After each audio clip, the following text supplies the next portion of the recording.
ஆண்டவருடைய சமூகத்தில் போகும்போது, ஜெபம் பண்ணும்போது, பைபிள் வாசிக்கும் போது அந்த சத்துரு அவனால என்ன பண்ண முடியாதுன்னா இருக்கவே முடியாது. அந்த இடத்துல இருந்து அது இருக்க முடியாததுனால தான் என்ன பண்ணணும்னா தான் இருக்கணும்னு நினைச்சு அந்த ப்ராப்ளம்ஸை கொண்டு வரும், பிரச்சனையை கொண்டு வரும். பைபிள் வாசிக்க ஆரம்பிக்கும் போது பிரச்சனைகள் வரும், ஜெபம் பண்ண வரும்போது பிரச்சனைகள் வரும், உபவாச ஜெபத்தை நியமிக்கும் போது பிரச்சனைகள் வரும். அது வரைக்கும் அவருடைய குடும்பம் சமாதானமாக இருக்கும். ஆனால் சிலர் என்ன நினைக்கிறாங்க அப்படின்னு சொன்னால், நம்ம ஜெபம் பண்ணாதான் பிரச்சனை போல தெரியுது, நம்ம அதுக்கு அமைதியாக விட்டுருவோம் அப்படின்னு சொல்லி அப்படியே அமைதியாக விட்டுட்டோம் அப்படின்னு சொன்னால் அந்த பிசாசு இருந்த வண்ணமாகவே இருக்கும். அதனுடைய கட்டிலிருந்து நமக்கு விடுதலை கிடைக்காது. ஆனால் ஒரு தேவனுடைய பிள்ளை என்ன பண்ணணும் அப்படின்னு சொன்னால், அந்த சத்துருடைய ஆளுகையை நம்ம உடைக்கணும். அது உடைக்கிறதுக்கு சிரமம் தான், கொஞ்சம் கஷ்டமாக தான் இருக்கும். ஆனால் நம்ம அந்த விஷயத்தெல்லாம் நீங்கள் பொருட்படுத்தக்கூடாது. எந்த தடைகள் வந்தாலும் ஆவியானவர் நமக்கு என்ன பண்ணுவாருன்னா, வாக்கு கடங்காத பெருமூச்சுகளோடு நமக்காக உதவி செய்கிற கர்த்தர். சத்ரு அந்த போராட்டங்கள் நீங்க விடாதபடி எத்தனை தடைகளை அவன் கொடுக்குறானோ அதே போல ஆவியானவர் நமக்கு என்ன பண்ணுவார்னா ஹெல்ப் பண்ணுவார்.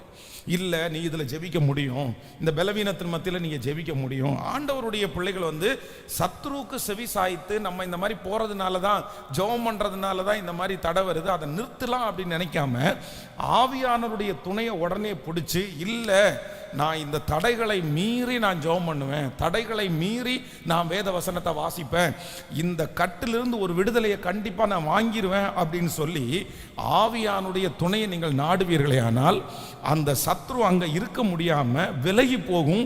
அதற்கு பிறகு பார்த்தீங்க அப்படின்னு சொன்னால் ஒரு மிகப்பெரிய பிளஸிங்கை நீங்கள் உங்களுடைய குடும்பத்திலையும் உங்களுடைய வாழ்க்கையிலையும் உங்களுடைய சரீரத்திலையும் நீங்கள் உணர்வீர்கள். அது ரொம்ப அவசியமான ஒன்று. நான் அதிகாலை ஜபத்திற்கு பெரிய பவர் இருக்குது அப்படின்னு கண்டுபிடிச்சது எப்போ அப்படின்னு சொன்னால், பைபிள் காலேஜில் இருக்கும்போது கூட 5 மணி ஜபம் இருக்கிறது.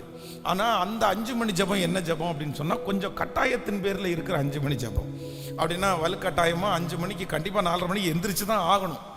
எந்திரிச்சு போய் அந்த தூக்கத்தோடு கூட நம்ம விருப்பப்பட்டு அப்படி இல்லை, கண்டிப்பாக அந்த ரூல்ஸை மதிக்கணும். ரூல்ஸை மதிக்கலைன்னா பனிஷ்மெண்ட் வருன்றதுக்காக 4:30 மணிக்கு எந்திரிச்சு போய் உட்கார்ந்தாலும் அதில் ஒரு வல்லமே இல்லை, ஏன்னா முழு மனதோடு இல்லை.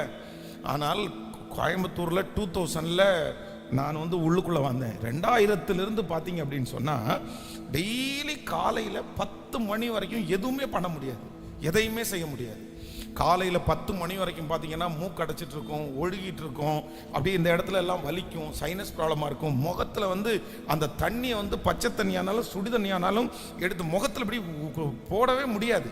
அப்படி ஒருவேளை முகத்தில் தண்ணியை நம்ம கழுவிட்டோம் அப்படின்னு சொன்னால் ஒரு அரை மணி நேரத்துக்கு அப்படி தும்மல் வந்துட்டே இருக்கும். இது ரொம்ப சிரமப்பட்டோம் அந்த பலவீனத்தினால.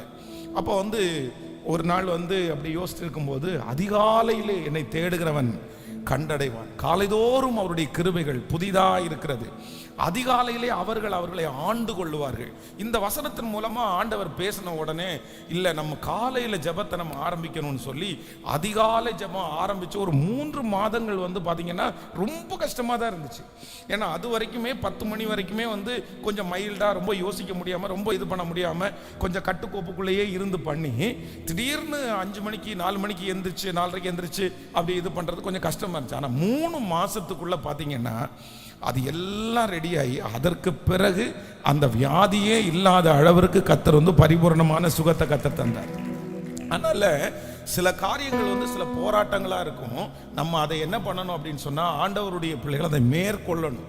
அந்த மேற்கொள்ளாமல் அதிலிருந்து நமக்கு அதில் ஆசீர்வாதத்தை பெற்றுக்கொள்ளவே முடியாது.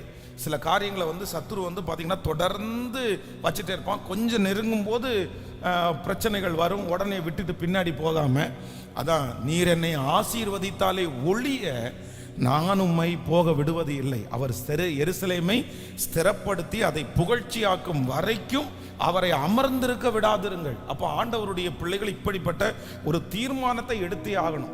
சத்துருவனுடைய கைகள் நம்முடைய குடும்பத்தில் ஓங்கி இருக்கிறத நம்ம விடவே கூடாது. அதில் ஒரு ஜெயத்தை பார்த்தால்தான் நம்ம சரியான ஓட்டத்தில் போய், அதான் ஆண்டவர் சொல்கிறாரு, பலவானை முந்தி கட்டினாலே ஒழிய அவனுடைய உடைமைகளை நம்ம என்ன பண்ண முடியாதாமா, கைப்பற்ற முடியாது. நமக்குரிய உடைமைகள் நிறைய சத்துருடைய கையில சிக்கி இருக்குது.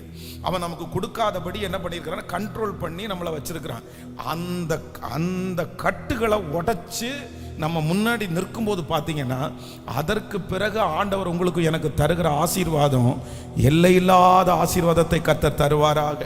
அதனால் இந்த சத்தத்தை கேட்குற உங்களுடைய வாழ்க்கையில் நான் கொஞ்ச நாளாக ஜெபம் பண்ண ஆரம்பிக்கிறேன், ஒரே தடையாக இருக்குது. நான் கொஞ்ச நாளாக பைபிள் வாசிக்க ஆரம்பிக்கிறேன், ஒரே தடையாக இருக்குது. இந்த மாதிரி இந்த ப்ரேயருக்கு கண்டினியூவாக அட்டன் பண்ணணும்னு சொல்லி நினைக்கிறேன், ஒரே தடையாக இருக்குது அப்படின்னு ஏதாவது தடைகள் உங்களுக்கு வரும்னா நான் நம்புகிறேன், சத்ரு உங்களை பெரிய ஆசீர்வாதத்தை பெற்றுக்கொள்ள விடாதபடி உங்களை அப்படியே இருக்கணும்னு நினைக்கிறான். ஆனால் ஆவியானவர் உங்களுக்காக வாக்கு கடங்காத பெருமூச்சுகளோடு வேண்டுதல் செய்கிற ஆவியானவர் அவனுடைய தடைகளை எல்லாம் உடைக்க போகிறார். நீங்க கொஞ்சம் இடம் கொடுத்தீங்கன்னா போதும். நீங்க கொஞ்சம் ஆண்டவரை சார்ந்து கொண்டு, ஆண்டவரே இல்லை இதுல ஒரு பெரிய வெற்றியை நான் கண்டுபிடிக்கணும் அப்படின்னு சொல்லி கொஞ்சம் முயற்சி எடுத்தீங்கன்னா ஆண்டவர் அந்த பலவீனங்களை எல்லாம் மாற்றி போடுவதற்கு கர்த்தர் வல்லவராய் இருக்கிறார். ஆமென் சொல்லுங்க பார்க்கலாம்.